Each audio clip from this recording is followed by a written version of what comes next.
Do you want a chance to win up to $250,000? Well, you can at 442picks.ca. Here's how it works. Each week, you pick the winners of each Premier League match for your chance to win weekly and monthly prizes. And remember, up to $250,000 in prize money. I'm signed up, as are my Room 442 teammates Sarah Pararia and Albert Vitanian, so why not join us for your chance to win at 442picks.ca. Hello and welcome to another week of Room 442. James Sharma and Sarah Pararia in the room today, kind of licking our wounds after what was a pretty tough weekend in 442picks.ca. We'll get to those later in today's show, Sarah. But you know what? We're not the only ones. I'm pretty sure anyone in any kind of pool this weekend in the Premier League understands our state of mind. Man, one of my loves actually for this week was actually the unpredictability of the Premier League. And that is a love.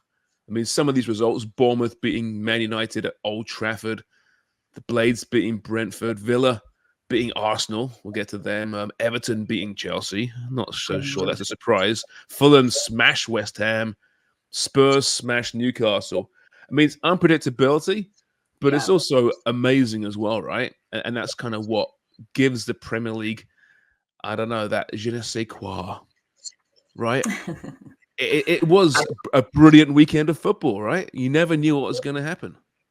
Yeah, I mean, listen, for you guys are Liverpool top of the table now. It's very exciting because last weekend we saw Arsenal top of the table. Now Liverpool's top of the table.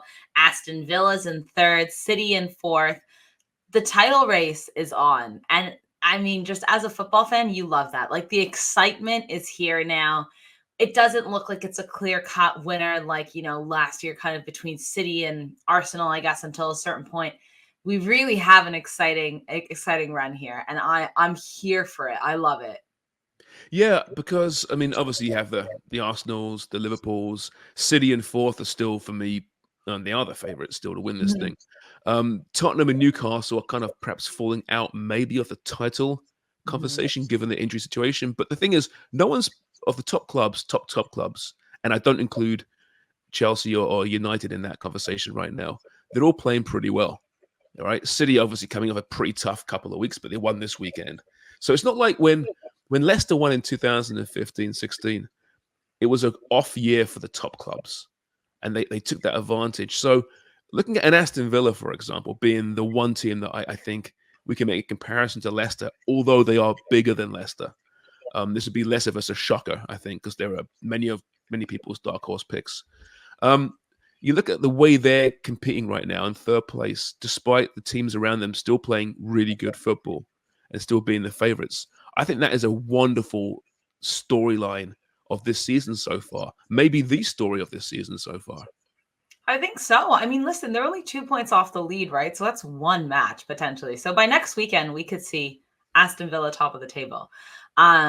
Liverpool obviously have to play Man United, a massive game. We'll get into that later, I'm sure. But yeah, I mean, it's great to see. And I think as a neutral fan myself, like I love seeing, the kind of less expected teams getting a good run because it's not, as you mentioned, it doesn't happen as frequently, right? Leicester won 2014, 2015, I think. Was it 14, 15 or 15, 16? I can't. Anyway, around there. There was a 15 around in there. Yeah. And so, I mean, that's like 8 years ago, right? And since then, we've been kind of seeing the same teams. And most of the leagues are like that, to be fair. So when you do get like these other smaller teams kind of coming up and making a run, it's so fun. I love it. And like, I mean, it's killing our 4-4-2 picks, but I'm willing to sacrifice that to see some, really good football and a little bit of a surprise here. It's fun. You say it's killing our 4-4-2 picks, but to be honest with you, Sarah, look at the leaderboard, right? We're still up there. You're winning. Well, and you're we'll get not. to it later. No, but overall, though, if you look at all the people who've entered, there's quite a few people in that pool. We're still like in the top 10. I mean, everyone's struggling.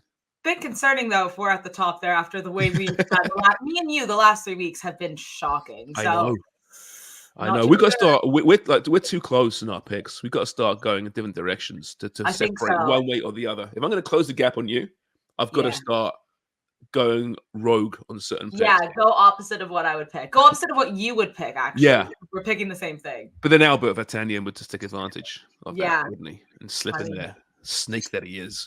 Mm-hmm. All right, so love. We're staying with love right now. Unpredictability is love, but also a bit of hate there as well. What do you have, Sarah? What's a reason to love the game this weekend? We got to start with Bournemouth, don't we? Love, absolutely love.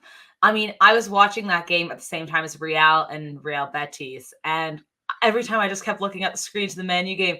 Bournemouth were scoring another goal. I mean, they almost had 4 at the end there, right? That last goal was taken back, but we both love to see Man United suffer. Terrible people we are. But I think it was just seeing Bournemouth play really good football. They deserved that win. They were the much better team. And it just goes to show that like the unpredictability again, like of this league. Like this is the bottom of the table or bottom of the half, Premier League team, absolutely smashing United at Old Trafford. Like, oh, it's brilliant. It's great. It also stays, true to what we talked about before the season about Bournemouth and what they did. And they brought in Iriola from Spain, who was really highly regarded. They called him a chaos merchant, the way he likes football being played. But that takes time for a team and a club to understand how he wants them to play. And they listen, a lesser ownership could have fired him earlier this campaign, right? Really bad start to the season. What have they done? It's not translating to English football, but they stuck with him. And in recent weeks, we're seeing this corner being turned. They're a tough team to beat. And they could have been up by more than they were at half time. They could have scored 3 or 4 goals in the first half against United. Now, is that a statement on United? I don't know. But to see a team like Bournemouth, who had their moments under Eddie Howe for a long time, I think it's great for the game as well, right? There aren't too many terrible teams in the Premier League. And Bournemouth has kind of flies that flag. Yeah, they're not going to win much. They're not going to, compete for European spots, I don't think. But they got a really sexy, cool manager preaching a certain style of football. And they're fun to watch, right? And I think if you're a Bournemouth man, you're delighted right now to go to Old Trafford and just boss Manchester United, who, yeah, we'll get to there. Well, why not get to that right now? They are pitiful at the moment. That being said, they're still 6th place in the table. They're still, I think, 6 points back of Champions League football. So maybe it's somewhat overrated as far as how poorly they're doing. But there's so many negative storylines around that team right now. If you're a United fan, you can't believe what's happening at the moment, considering there was so much hope last year. But again, there's no drive, or you hear the ex-pundits, ex-Man United player pundits, just lament what has happened to this once great club, because there is no leadership. There's no drive, no heart. They just seem to just quit and down tools, as they say, on their manager, despite what Scott McTominay might say, who, by the way, is their top scorer, 2 more goals this past week, right? Good for him.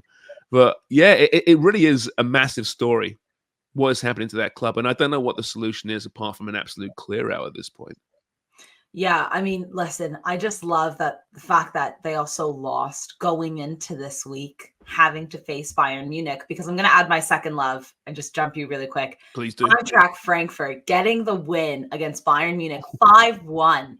Love to see it, because I think the Bundesliga and maybe Ligue 1 out of the top 5 are the most predictable, in the sense of Bayern Munich and PSG kind of always winning it. I mean, Ligue 1 is actually less, it's there's a bit more of a change with who's going to win. But Bundesliga, last time Dortmund won or another team won was what, 2011, 2012? Yeah, I think it's 10 straight, isn't it, for Bayern? Yeah, it's just, I mean, after what we saw last season with Dortmund, really should have won it and then just bottling it in the end. But now Bayern are going to be pissed. They're going to go play Man United. Man United, it doesn't really matter what happens with them, because they have to hope that Copenhagen and Galatasaray draw. But the storylines just continue. A massive loss at home. They have to go play Bayern, who had a massive loss as well. And then they have to play their biggest rivals in the Prem a few days later in Liverpool. So, I mean, it's going to be a really tough go here for United, because they're already in the gutter. But, I mean, I don't see them being Bayern Munich, because Bayern Munich are going to be pissed right now. Even though they're already qualified, they're going to play their starting 11. Don't think that they're not. Oh, and no pressure, right? At all. Yeah. Oh, who cares? We're already in. Yeah. We finished first. Liverpool have been playing maybe the most consistent football in the Premier League this season.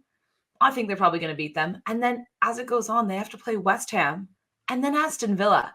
Like, I mean, are we going to see Ten Hag stay at Old Trafford in the next couple of, I mean, it could I'm going to be. call it now, Sarah. Right? If they lose to Bayern, right, and then lose to Liverpool, that's a massive week for this club. Yeah. So your Champions League future, against a team that has been your parallel for years in Bayern Munich, and then your hated rivals. And to this day, I think that game is still takes on more even than the Man City, the Man Derby. I think still ask United fans that, but regardless, it's a team, a match you just don't want to lose. If they lose that one as well, and that's within a week, having coming off a 3-0 loss to Bournemouth at home, I don't see how the manager survives that. I just don't. I don't care where the ownership is, whether Sir Jim Ratcliffe's got his 25% in there yet or not. We can't keep him, right? There's no coming back from that, I don't think. So that's what I think is the biggest week in United's calendar so far. That's for sure. And I like it because I mean that. Sorry to interrupt, but that Eintracht Frankfurt result was probably the result. Well, no, okay, it wasn't the result of the weekend. I think we know what was, but it was up there. That's for sure. Yeah. Honestly, I don't know. I just am curious to see who is going to come in and coach this team and be able to do a better job than Ten Hag right now. Because I mean, I don't even know what manager would want to go to United. But true. After what I saw against Bournemouth, I can see a Liverpool 7-0 coming back around. I was like, they're gonna smash these guys. But you know how these things work, though, right? Sometimes you expect this. This is the game that's going to be the straw that breaks the camel's back, and then United have done it for a long time. They did it with Ole Gunnar Solskjaer for a long time. They come back with a result out of nowhere. It's okay, it's not so bad. Then they go back to where they were at. But it's been listen, you don't get too many 7-0s in those kind of derbies. But could you imagine if that did happen? My God. The way they're defending at the moment, I mean, with a Nana in goal and Harry Maguire looked poor again on the weekend, I don't know what the solution is there. But yeah, I think big changes come in there. But you say who wants their job? I guess whoever gets it is taking a storied franchise, I hate to use that word, storied club, at rock bottom, right? Albeit at rock bottom, but still within touching distance of Champions League football in the Premier League, right? It's not like they're languishing in the relegation zone. A quick turnaround, a quick bump, and they could be back in that conversation. January's around the corner. You can start to rebuild this squad. And it's still Manchester United, right? Yeah. It's still going to be an alluring job, but I don't know who's available, who's out there. Erik ten Hag was like the young, sexy guy from Europe who's going to be the next big thing. Hasn't worked out, right? Who's the next one? I mean, I'm just trying to think of managers that don't have a role right now. And, one that comes to mind is Zinedine Zidane, obviously, but there's no chance he would go to Man United. Antonio Conte seems like you'd get fuel to the fire there. Yeah. And obviously coaching Spurs and Chelsea, like it doesn't really make a whole lot of sense. But yeah, who would come in? I mean, we discussed it before, Sarah. Why not approach the De Zerbi at Brighton? Don't leave De Zerbi, please. No, but I mean, if you're United, isn't that the kind of guy you want to go for? He'll bring back attacking football eventually, the way United are supposed to play. Yeah. He's proven he knows he's got the Premier League figured out, albeit Brighton haven't been great this season. But listen, injuries, playing that Thursday match is a big adjustment. If you are a United, you have to be making some phone calls behind the scenes here and say, is he available? He's up for a new contract. He's talking about signing a new one. Sign a new contract, or did he? I don't think he has. I think he's talking about signing it. Interesting. Okay. Yeah. I mean, listen, he is the kind of manager. He's very, he can get a team together. We've seen that with Brighton. And I think that's the biggest thing with Man United now. It's not about the talent that they have and getting more. It's about getting a group of guys together right now, because they do not seem like they're in unison whatsoever. Like, it seems like they've really lost a bond. And I think you need someone to get them back on the same page. Yeah, exactly. And he's the kind of manager players love playing for and can get a room together. His contract, by the way, expires 2026. So it's time to start talking new contract for him. So now's the time. And he was actually talking about it publicly last week. Maybe that's the first step in applying pressure on Brighton. Give me a nice, rich new deal, or other clubs. By the way, I'm at the time of my career where I can start renegotiating. Oh, man. If I'm a United fan, I'd pray for that kind of signing. I really would. but it'll be a long build because I don't think they've got the players there right now. They need it. They need something. Well, one of my I'll jump to a hate here because it's connected to United. That's Bruno Fernandes, right? And getting that yellow card late in the game. You're being smashed. You're not going to win the game. You get a yellow for petulance. You're 5th of the season, meaning you're suspended for the next match, which is Liverpool. You're the goddamn captain. You can't be doing that. No. And we've spoken about this before. Bruno Fernandes is not a captain. And I stand by that. He does not have the right attitude. He complains about everything. He whines, and you don't want your captain to be doing that because this is a prime example. You are now missing one of the biggest matches of the season, and he is one of the best players on the pitch. And now, as a captain and one of the best players, you're now gone. You look like a fool. You've let your team down. And yeah, exactly. For something that was so unnecessary, I can't get by his antics. Really, like, you see him play and you're like, you are a good footballer for sure. But then he acts so silly sometimes, and you're just like, oh, I can't be bothered. Yeah, it's horrible. It's so bad. And this is why I was referencing potentially Liverpool scoring 7, because I was like, United have now lost their best player. Yeah, exactly. Rio Ferdinand was asked about that. Is he a good leader? And he goes, well, who else is there? Who else would captain that team? Scott McTominay. Well, it's funny you say that. I mean, that would be my initial thought too, right? He speaks well. He speaks very much in support of the coach. Yeah. He's the one player you can say is having a really great season. But who knows? Isn't it funny? Who would have thought we've been discussing mid-season Scott McTominay should be captain of Manchester United? Wait, so does that mean Harry Maguire is going to captain the team against Liverpool? Oh, probably. Is he still vice captain? He was when he lost captaincy. I mean, surely he has to be. They wouldn't strip him of the captaincy, would they? I wonder. If he's still there. Luke Shaw's been given the band when that's Bruno's true. not playing before. I think if you're captain and you get stripped of the captaincy like Harry Maguire was, you don't want the vice captaincy, do you? You'd rather just be a player, wouldn't you? Yeah, I think so. I also think Luke Shaw is a bit more of a captain too, like really rallies the team together, the kind of big man in the back, like classic defender captain. But yeah, I don't know. Oh, it'll be interesting. But yeah, Bruno Fernandes, I'm sick of it. Move on, Bruno. Come on, man. We know you're a great player. Great post-game interview. Very well spoken, articulate. But you can't be doing that. You just can't. No. You're letting your team down. That's it. Some more love here now. Okay, you might leave this for hate. The Girona result. Is it love or hate for you? You know what? It's so funny you brought it up because I've been going back and forth because as a Barca fan, I was worried about this game. We played poor. We lost. I hate that. But I'm happy to see Girona at the top of the table because, I mean, Girona not too long ago were in the Segunda. Now they're back in La Liga. Now they're top of the table. Like, it's exciting. And this is what we were kind of referencing in the Premier League. Like, seeing these small... And this is not Aston Villa. This is a tiny club from Catalonia, north of Barcelona. And it's great. And this Christian Stuani, I mean, he's like 40-year-old Uruguayan, like, always scores on Barcelona. I could have expected this one. But, yeah, it's a bit of love-hate for me. I don't know where to put it. Because from a Barca perspective, it's looking real bad. And I'm starting to get worried that this might be a Xavi situation. Because if you look at our team, there's talent there. And then the two, loan signings and Joao have been fantastic. Okay, we have a lot of injuries. Ter Stegen's out, Gavi's out. There's several people that have been in and out, but I'm starting to look at the way they're playing and I'm thinking, you can't come to every single game with the same mentality, just trying to hold the ball, don't really have a sense of urgency. Not a lot of them can score right now either. And I'm thinking, is this a coaching problem? Because it's been about like a month and a half of this.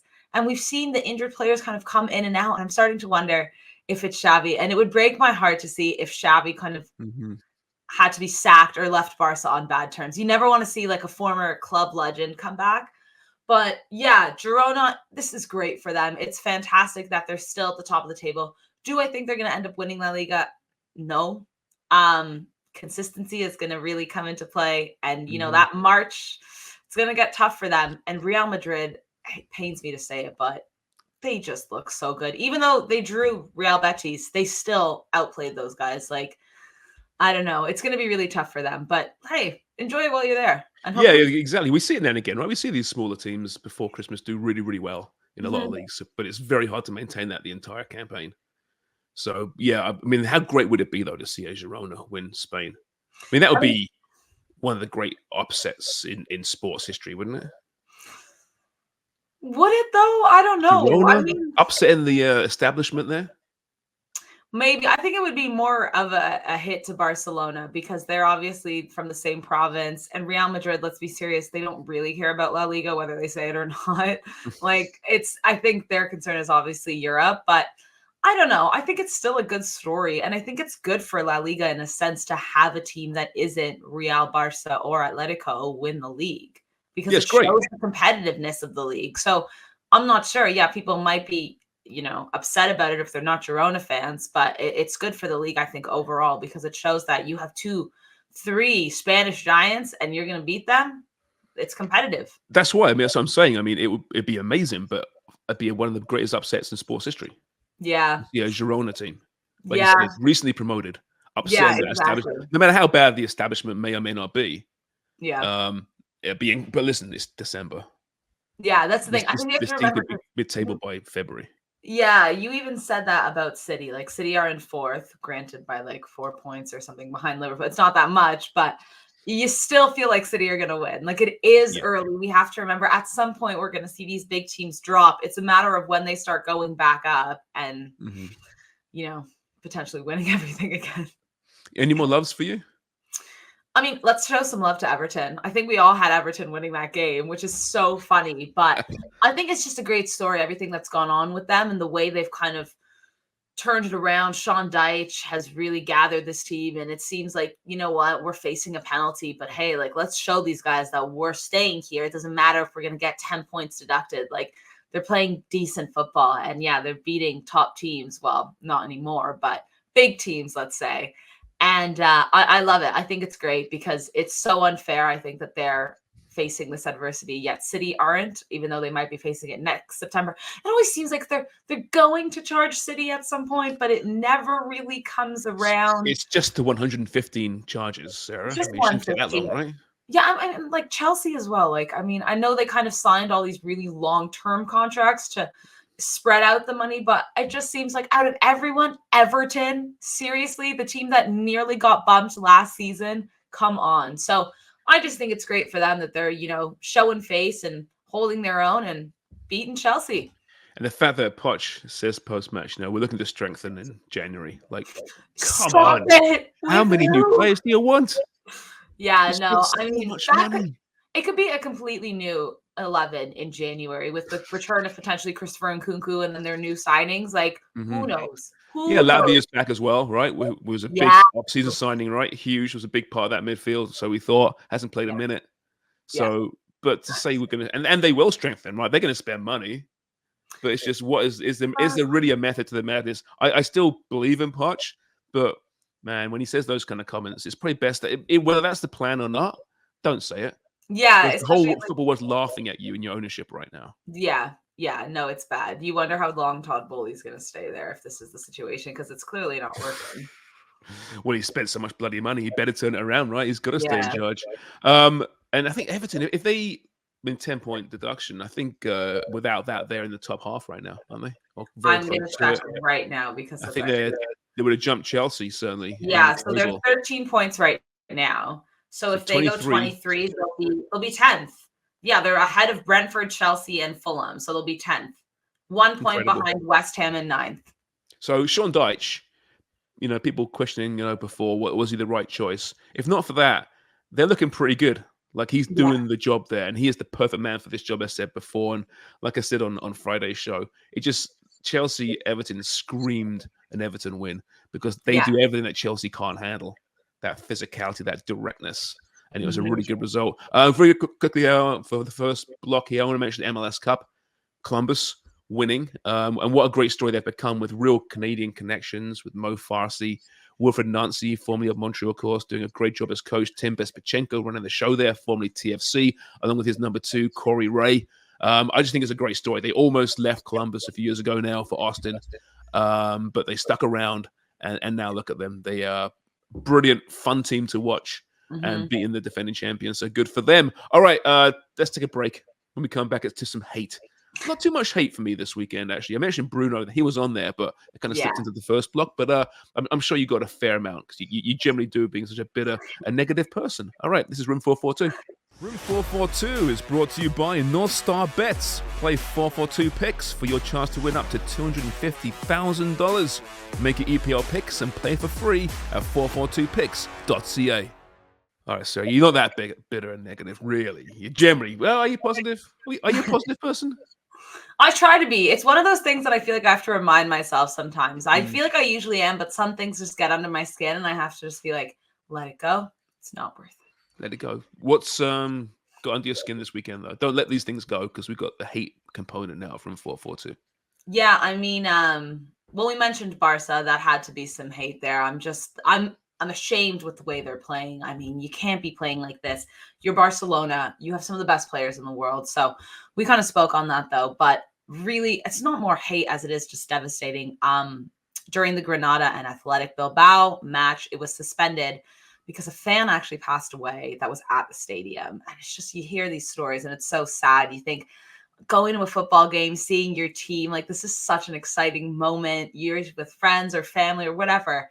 And yeah, it's never good to hear that. They had a cardiac arrest, unfortunately. So condolences to the Granada fan, and just must be a really just sad vibe all around, especially for the, the players there too. Hearing that, it's not something you want to hear. So bit of a bump in the road on the weekend there. Horrendous, yeah, for sure. Do you know, were they old?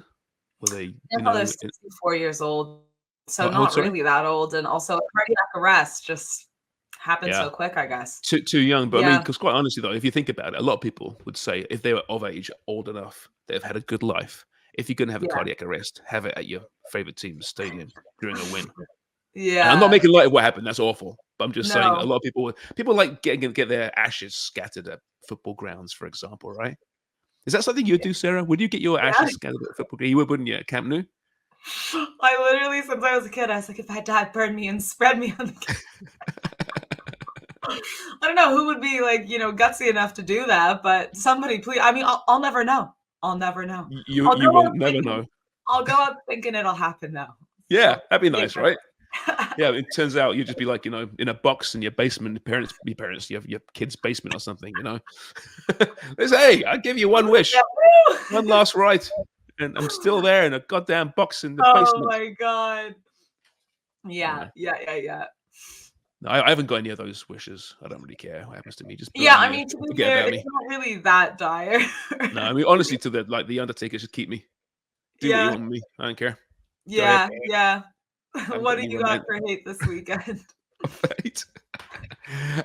Okay, the Jordan Ayew second yellow card against Liverpool, which kind of changed the game, right? Mhm. In that match, Liverpool, the better team, but they weren't great on that day. But they found it against Crystal Palace, and poor Roy Hodgson looked so forlorn and was so pissed off because it's such a petty yellow card. Both yellow cards are petty. The first one for not taking 10 yards, and Van Dijk kicked the ball against him, straight yellow card. Mhm. He was hanging around the area perhaps a bit too long, but a little bit harsh there. And then the second one to me just wasn't a yellow card. It was brutal. You can't do that. It got me wondering. Do you think referees should look at second yellow cards differently to regular yellow cards? Should it be more of a glaring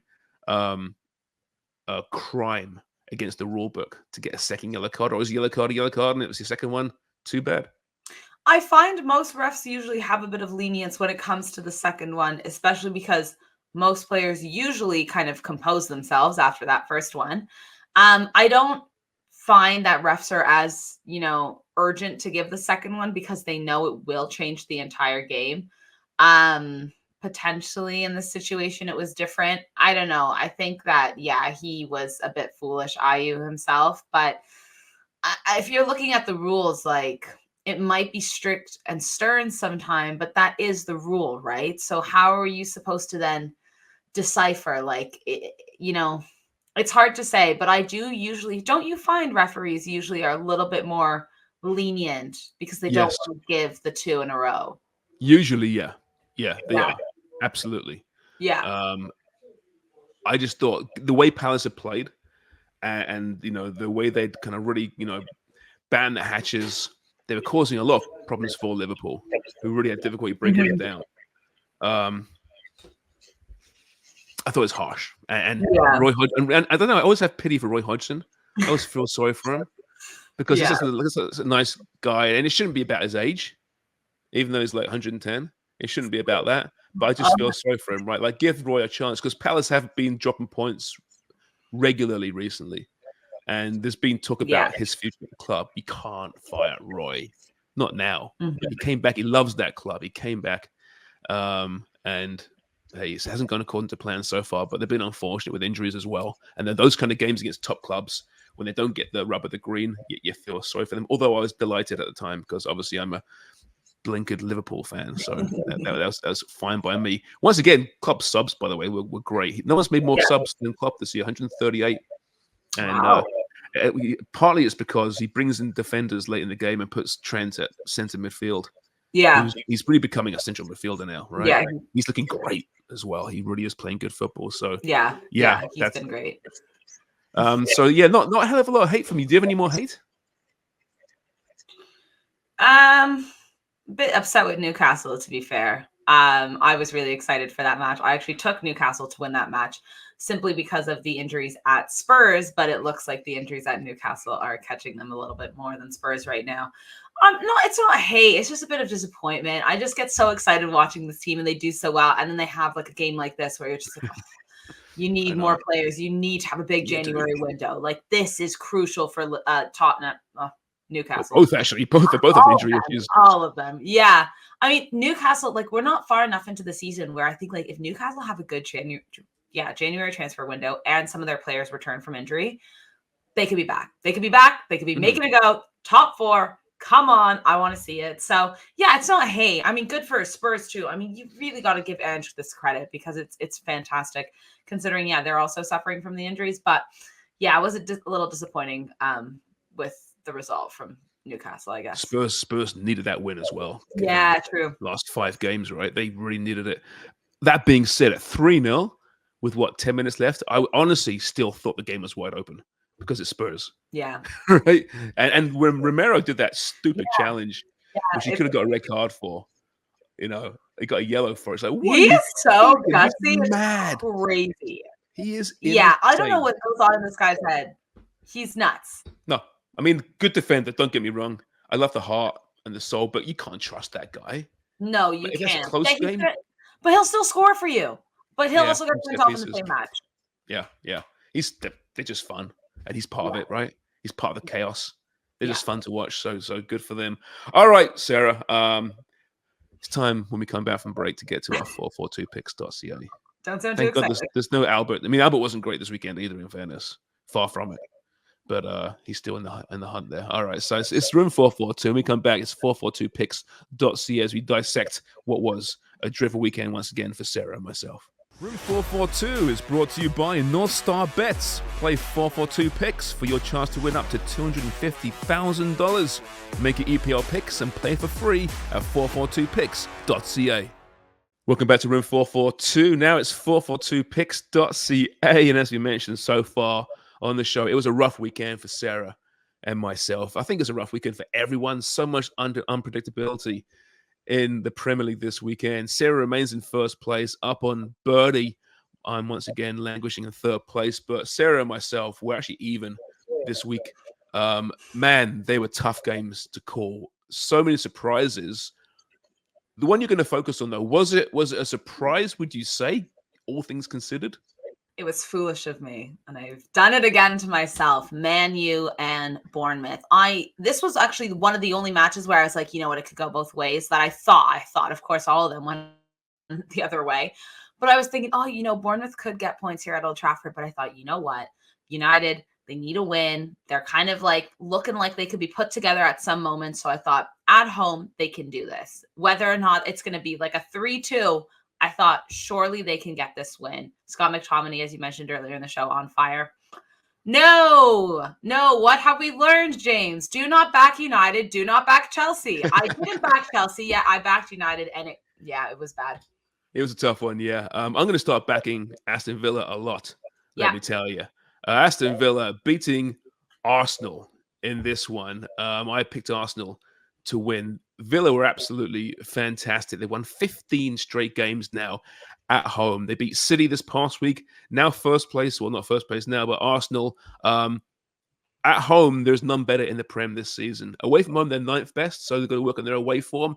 But I really think this team is a contender for the title, albeit it's still middle of December. Christmas is really important, but I love this Villa team, the way they're playing under Unai Emery. So moving forward, I'm going to be giving them a lot of love in 442picks.ca. And that's where you should sign up and subscribe. It's free to play, and there's still huge prizes available weekly and monthly, including a grand prize of $250,000. Room 442 is brought to you by North Star Bets. Play 442 picks for your chance to win up to $250,000. Make your EPL picks and play for free at 442picks.ca.